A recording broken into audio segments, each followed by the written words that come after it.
Bismillahirrahmanirrahim. Assalamualaikum warahmatullahi wabarakatuh. Alhamdulillahirabbil alamin. Rabbi shrah li sadri wa yassir li amri wahlul 'uqdatam min lisani yafqahu qawli. Ya Fattah ya Alim, ya Fattah ya Alim.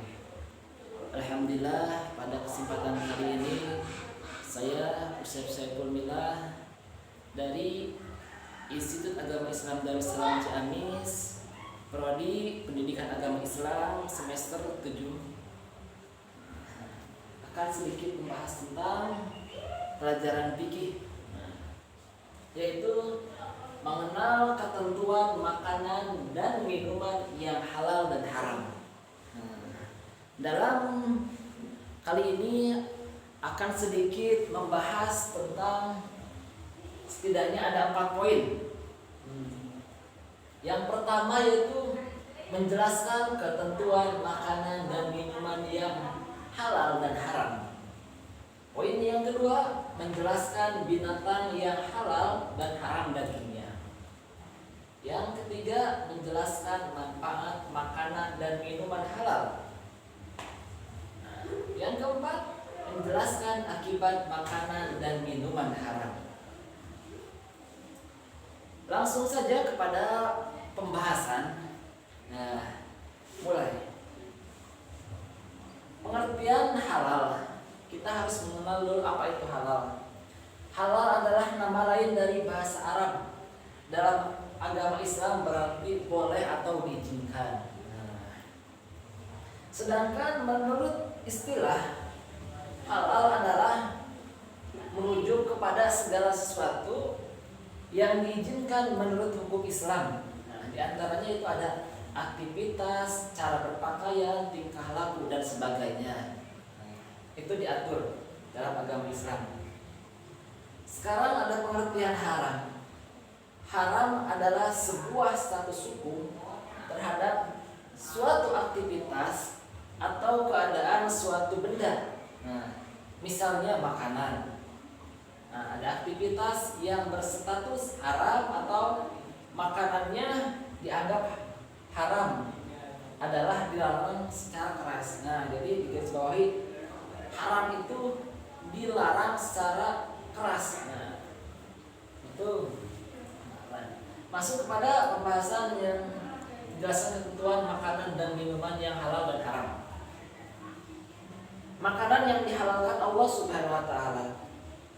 Segala jenis makanan apa saja yang ada di dunia halal untuk dimakan, kecuali ada larangan dari Allah Subhanahu wa taala dan Nabi Muhammad SAW untuk dimakannya. Yaitu ada, kita punya pedoman, yaitu Al-Quran, Al-Hadis, Ijma, Qiyas dan sebagainya.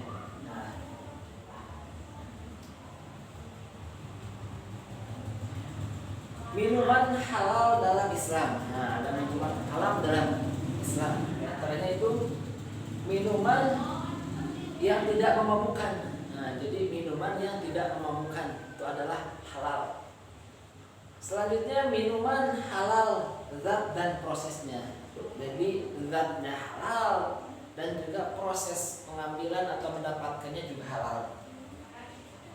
Poin yang selanjutnya, minuman yang tidak membahayakan. Jadi minuman yang tidak membahayakan pada fisik dan sebagainya, lahir atau batin, seperti itu. Masuk poin selanjutnya, ada minuman yang haram. Semua minuman yang memabukkan atau apabila diminum menimbulkan madarat dan merusak badan, akal, jiwa, pikiran dan bahkan akidah. Seperti apa? Arak, khamar, topi miring, anggur merah, ciu dan sebagainya, masih banyak itu. Selanjutnya itu ada hewan yang halal. Hewan-hewan yang halal yang biasa kita konsumsi diantaranya ada ayam, kambing, sapi, unta, kelinci, ikan dan lain-lain. Dan masih banyak lagi hewan-hewan yang halal. Ada ini hewan yang haram, nama-namanya diantaranya ada babi, anjing, kalajengking, kelelawar dan masih banyak lagi ya. Ini yang poin yang ketiga, manfaat makanan dan minuman halal. Nah, jadi manfaat mengonsumsi makanan dan minuman yang halal bagi tubuh kita.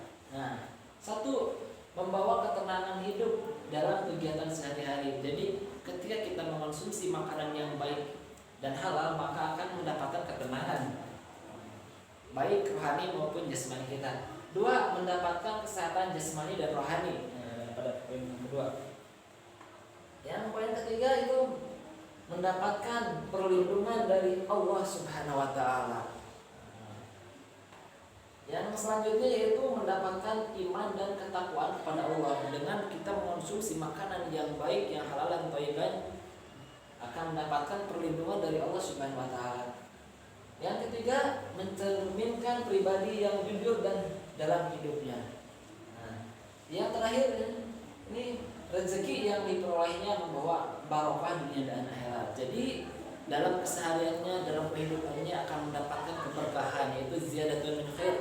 Jadi tambah-tambah kebaikan terus, akan mendapatkan senantiasa hidupnya diliputi dengan kebaikan.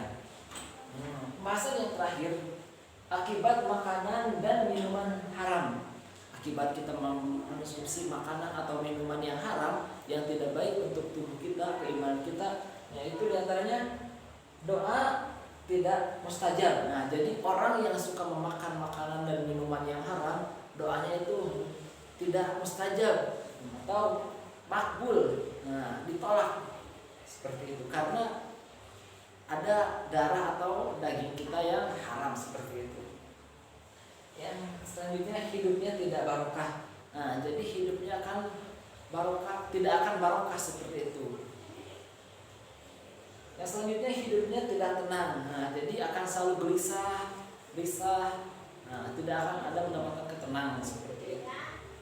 Selanjutnya, merusak jasmani dan rohani kita. Nah, dampak dari makan atau minum minuman yang tidak halal adalah merusak jasmani dan rohani kita. Selanjutnya, nama baik, kepercayaan dan martabatnya jatuh bila ketahuan. Jadi sudah jelas apabila kita selaku pengonsumsi makanan yang haram, minuman keras dan sebagainya, ketika ketahuan oleh orang lain, maka harkat martabat kita jatuh turun, akan mendapatkan kehinaan. Maka dari itu semoga kita dihindarkan oleh Allah Subhanahu wa taala dari harta yang dosa, dari makanan dan minuman yang haram.